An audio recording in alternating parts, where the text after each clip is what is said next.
Ruchi Bharadwaj, Ayurveda fertility expert and Ayurveda consultant more than 10 year. So आज के इस वीडियो में हम कवर करते हैं कि पंचकर्मा से निसंतानता का इनफर्टिलिटी का इलाज हम कैसे करते हैं। जी हाँ, पंचकर्मा यानी कि आयुर्वेद एक बहुत पुरानी साइंस है। 5000 साल पुरानी साइंस में हर बीमारी का इलाज है और जो निसंतानता जैसी जटिल समस्या है उसमें तो ये बहुत ही, आप ये कह लीजिए कि बहुत ही प्रभावी इलाज है पंचकर्मा।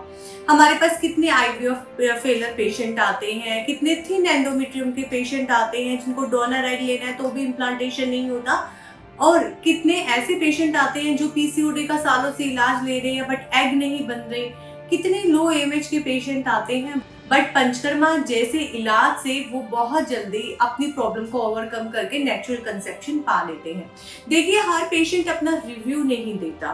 मेरे साथ सबसे बड़ी ये समस्या है, जैसे कि मेरे जितने भी ट्यूबल ब्लॉकेज पेशेंट है, जब मैं उनको बोलती हूँ कि आप अपना फेस दिखाइए, रिव्यू दीजिए, video review, then nobody is ready to give. And conception के बाद भी पेशेंट को रहता है कि हमने इनफर्टिलिटी का इलाज किसी को बताया नहीं था, मेरे घर में मेरी मदर इन लोगों को नहीं पता था। कुछ एक पेशेंट ऐसे होते हैं जो थोड़ा चाहते हैं समाज में अवेयरनेस फैलाना, तो वो ही आगे फ्रंट में आते हैं। बट हाँ, आयुर्वेद से सक्सेस रेट बहुत ज्यादा है। पंचकर्मा इलाज के बाद low AMH, thin endometrium, PCOD, endometriosis या फिर ट्यूबल ब्लॉकेज में आप ये बोल सकते हैं 80 to 90% सक्सेस मिलता ही मिलता है पेशेंट को। अब बात करते हैं पंचकर्मा की। पंचकर्मा मेन अगर आयुर्वेद में बात की जाए तो 5 क्लींजिंग प्रोसेस होते हैं जो हमारे बॉडी से को एक तरह से डिटॉक्स करते हैं, क्लींस करते हैं, दोषास को बैलेंस करते हैं। हमारे वात पित्त कफ तीनों दोषास को बैलेंस में लेके आते हैं, इक्विलिब्रियम में लेके आते हैं। जैसे कि अगर हम आयुर्वेद की बात की जाए तो वमन एमएसएस करके वॉमिटिंग लगा के मेडिकेटेड, विरेचन नेचुरल प्रोग्रेशन लगा के यानी कि लूज मोशन लगाकर, नस्यम कुछ टाइप का काढ़ा या फिर कुछ डिकॉक्शन या ऑयल या घी आपको नाक में टपकाना एडवाइस किया जाता है। बस्ती यानी कि आपका कुछ टाइप का मेडिकेटेड या ऑयल का एनिमा होता है, और उसके बाद जो रहता है रक्त मोक्षण यानी कि ब्लड लेटिंग, वो भी आपके ब्लड से सारे इम्प्योरिटीज को निकालना, ये होता है panchakarma. But main infertility cases में, निसंतानता केसेस में जो मेन पंचकर्मा रहता है वो रहता है आपका वमन, विरेचन, उत्तर बस्ती, नस्यम और बस्ती। यानी कि उत्तर बस्ती और बस्ती जो मेन पार्ट होता है। वमन कर्म हम कुछ पेशेंट्स में करते हैं, पहले पेशेंट का साथ में देखते हैं, उसकी एज देखते हैं, उसका बॉडी वेट देखते हैं, उसकी समस्या क्या है। हर पेशेंट में इंडिकेटेड नहीं होता, बट उत्तर बस्ती और बस्ती चिकित्सा अगर पेशेंट मैरिड है तो उसमें इंडिकेटेड होता है। उत्तर बस्ती आपके पेल्विक को स्ट्रेंथनिंग करती है, एडेंशंस को रिमूव करती है, ट्यूब्स को फंक्शनल करती है, आपका वेजाइनल फ्लोरा को बैलेंस करती है, और उसके साथ साथ आप ये बोलिए कि आपके रिप्रोडक्टिव ऑर्गन को क्लींस करती है, उसको कंप्लीटली डिटॉक्स करती है, वहां के दोषास को बैलेंस में करती है। सेम फिर जो बस्ती थेरेपी होती है, एक टाइप का मेडिकेटेड हम काढ़ा देते हैं, काफी पेशेंट में ऑयल देते हैं, काफी पेशेंट में तिक्त शीर बस्ती देते हैं, कुछ पेशेंट में हम कुछ हर्ब्स का डिकॉक्शन ही देते हैं सिर्फ। तो ये पेशेंट टू पेशेंट उसकी प्रॉब्लम के अकॉर्डिंग डिपेंड करता है। ज्यादातर मात्रा बस्ती इंडिकेटेड होती है जो कि ऑयल का एनिमा होता है, एक टाइप की घी का एनिमा होता है। तो ये जो मात्रा बस्ती होती है ये आपके पेल्विक को स्ट्रेंथनिंग देती है। इम्प्लांटेशन के इश्यूज आपको नहीं होते हैं, साथ के साथ आपका पेल्विक इतना स्ट्रेंथनिंग हो जाता है, उसके जो वात दोषा की वजह से आपकी साइकिल रेगुलर नहीं होती, वो रेगुलर होती है क्योंकि वहां पे वात दोषा बैलेंस में होता है।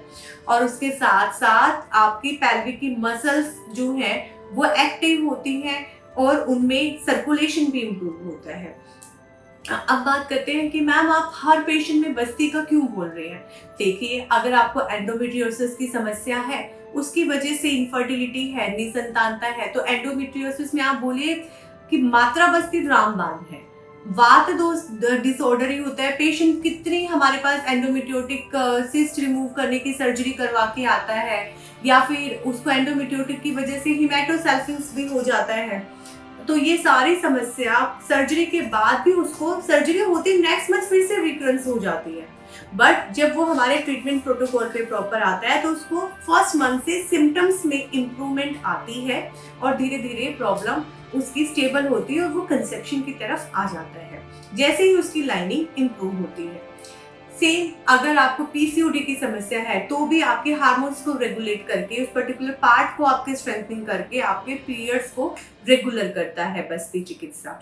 फिर जो आपका बस थिन एंडोमेट्रियम का इश्यू रहता है जिसमें आपकी एंडोमेट्रियम लाइनिंग बनती ही नहीं है, पीरियड्स उसकी वजह से आपको एमिनोरिया रहता है और बार बार डिस्टर्ब होते हैं, तो हम जो वो मात्रा बस्ती जो हम बल्ले ऑयल से देते हैं, बल्ले घृत से देते हैं, कोई भी आपकी प्रकृति के अकॉर्डिंग, आपकी प्रॉब्लम के अकॉर्डिंग, जब हम डॉक्टर्स आपको सजेस्ट करते हैं तो उससे पेल्विक इतना स्ट्रेंथनिंग होता है। थिन एंडोमेट्रियम की समस्या, पेशेंट इतने पैचेस लोअर एब्डोमेन लगवा के आता है एलोपैथिक डॉक्टर से, पीआरपी लेता है और भी बाकी बहुत सारे injection, vaginal injection thin endometrium को दूर करने के, बट वो इम्प्रूव नहीं होती।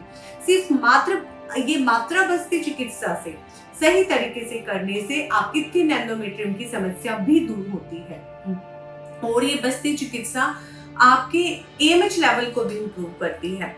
जो हमारी इंटेस्टाइन होती है वो एक organ, largest organ we can say, और वो हमारे उसी से एंजाइम्स बनते हैं बॉडी में जो सिक्रीशंस को अच्छा करते हैं, डाइजेशंस को अच्छा करते हैं। वो एंजाइम्स अच्छे होंगे तो बॉडी में आपकी सप्लीमेंट, आपकी डाइट का एब्जॉर्प्शन अच्छा होगा, वो सब अच्छा रहेगा तो भी आपका जो हार्मोन्स हैं वो रेगुलेट होंगे, उनमें किसी भी तरह का माल न्यूट्रिशन नहीं होगा और आपकी एग, क्वालिटी ऑफ एग अच्छे बनेंगे। सेम विद एलोपैथी क्या करता है, आपको बहुत सारे मल्टीविटामिन्स खिलाता है, आपको ब्रांडेड मल्टीविटामिन्स, बहुत महंगे मल्टीविटामिन्स दिए जाते हैं, बट उनका बॉडी में एब्जॉर्प्शन नहीं हो पाता क्योंकि आपका डाइजेशन अच्छा नहीं होता और पुअर डाइजेशन आपकी बॉडी में सप्लीमेंट्स का एब्जॉर्प्शन नहीं होने देता तो भी आपके एग अच्छे नहीं बनते हैं। तो आपकी क्वालिटी ऑफ एग को बढ़ाने के लिए भी बस्ती थेरेपी, बस्ती चिकित्सा बहुत जरूरी है। तो ये हमने बस्ती के ऊपर बात की। अब बात करते हैं हम बस्ती के बाद उत्तर बस्ती के बारे में। मैंने आपको बताया कि एडेंशंस रिमूव करती है, ट्यूब्स की ऑब्स्ट्रक्शन दूर करती है, वेजाइनल फ्लोरा को मेंटेन करती है। थर्ड आपका नस्यम थेरेपी। नस्यम मैं बहुत सारे वीडियो में बताती हूँ कि हमारी ब्रेन का मेन डोर हमारे नॉस्ट्रिल्स होते हैं। तो इन नॉस्ट्रिल्स में हमारे पुराने एंसेस्टर्स और नाक में घी डालते थे, कान में घी और तेल लगाते थे। वो एक तो कोई भी बैक्टीरिया है उसके लिए बैरियर का काम करता है, प्लस में वो घी, ऑयल या कोई भी डिकॉक्शन जब हमारे हाइपोथैलेमस को सिक्रेट करती है तो हमारे ब्रेन के जितने हार्मोन होते हैं हमारी पिट्यूटरी प्रॉपर सिक्रेट करके फंक्शनल होती है। हमारा एफएसएच जो हमारे एग को बनाता है, आपका एलएच जो कि आपकी प्रेगनेंसी के बाद भी बहुत जरूरी होता है, और आपकी साथ के साथ पीरियड्स को रेगुलर करता है। तो ये सारी चीजें, ये हमारे हार्मोन्स रेगुलेट होंगे तो सब आपका बैलेंस में रहेगा, आप कंसेप्शन की तरफ जल्दी जाएंगे। नस्यम थेरेपी भी हम बोल सकते हैं कि लो स्पर्म काउंट, लो एएमएच में बहुत बड़ा रामबाण है, बहुत ही कारगर इलाज है। अब इसके बाद आता है वमन जितने भी प्री डायबिटिक पेशेंट होते हैं, इंसुलिन रेजिस्टेंट पेशेंट होते हैं, पीसीओडी जो बहुत सालों से मेटफॉर्मिन खा रहे होते हैं, ऑसीपी पिल्स खा रहे होते हैं, जब उनका वमन करवाते हैं तो नो डाउट उनकी बॉडी से दोषास जो है वो रिलीज होते हैं, और जब वो कफ दोषा बैलेंस में होगा तो उसके बाद कुछ आयुर्वेदिक रसायन का उनकी बॉडी में एब्जॉर्प्शन होगा तो नेचुरल उनको साइकिल विड्रॉल होना शुरू होती है। तो ये वमन थेरेपी भी हमारे जितने भी कफस, जनरली हमारी जो निसंतानता है कफस व्याधि ही है, तो निसंतानता के सारे दोषास में बहुत ही उसको बैलेंस करने के लिए बहुत ही कारगर है, और सारी ही प्रॉब्लम्स को, निसंतानता किसी भी वजह से हो, आपका वमन क्रिया अगर आप करवाते हैं तो आपकी एग क्वालिटी को इम्प्रूव करती है। मदर और फादर से भी बच्चे में बिगड़े हुए दोषास ट्रांसफर नहीं होते, दोषास इक्विलिब्रियम में आते हैं तो एक हेल्दी प्रोजनी रेडी होती है। उसके बाद विरेचन, एंडोमेट्रियोसिस की समस्या, पीरियड्स में बहुत पेन होना और क्लॉट्स आना, क्लॉटिंग ब्लीडिंग होना, ये भी पित्तस के प्रॉपर लक्षण होते हैं। सर्वाइकल इरोजन, पेनफुल क्वाइटस होना, तो ये सारे जब सिम्टम पेशेंट लेके आता है हमारे पास और हम उसको सिर्फ विरेचन देते हैं और उसके बाद कुछ मेडिसिन, कुछ स्पेशल डॉच और टैम्पन्स उसको रखने को देते हैं, सो डेफिनेटली उसकी वो प्रॉब्लम सॉल्व होती है। जब वो पीसफुली क्वाइटस रखेगा सो डेफिनेटली उसका कंसेप्शन भी होगा, तो और उसकी एग क्वालिटी पे भी इम्प्रूव होगी, उसकी बॉडी से पित्त दोषा निकलेंगे। बट हाँ, जब हम विरेचन या वमन करते हैं उसके बाद एक स्पेशल डाइट रिचुअल संसमजन कर्म फॉलो करना बहुत जरूरी होता है। तो ये सारी चीजें हम जो पंचकर्मा में करते हैं। और उसके बाद रक्त मोक्षण, जो ज्यादातर पेशेंट के इवन डेज पे मैं सजेस्ट करती हूँ, ब्लड लेटिंग, वो भी आपकी बॉडी से पित्त दोषा को रिमूव करेगा, उसको बैलेंस में करेगा, इक्विलिब्रियम में लाएगा और उसके साथ साथ आपका कंसेप्शन का रेट और इंक्रीज हो जाता है। तो ये 5 जो पंचकर्मा है वो आपकी निसंतानता की प्रॉब्लम को सॉल्व करने के लिए बहुत बहुत जरूरी है। तो अगर आप आईवीएफ फेलर है या आप अभी किसी भी तरह की आईवीएफ या किसी भी हार्मोनल ट्रीटमेंट पे नहीं जाना चाहते और आप इनफर्टिलिटी की समस्या, निसंतानता की समस्या से जूझ रहे हैं, तो एक बार आप पंचकर्मा चिकित्सा जो है हमारे 5000 साल पहले, उसको आप जरूर अपने जीवन शैली में लेके आइए। देखिए कि क्या पता आपको नेचुरल ही कंसीव हो जाए और आपकी समस्या जो है वो बिल्कुल ठीक हो जाए।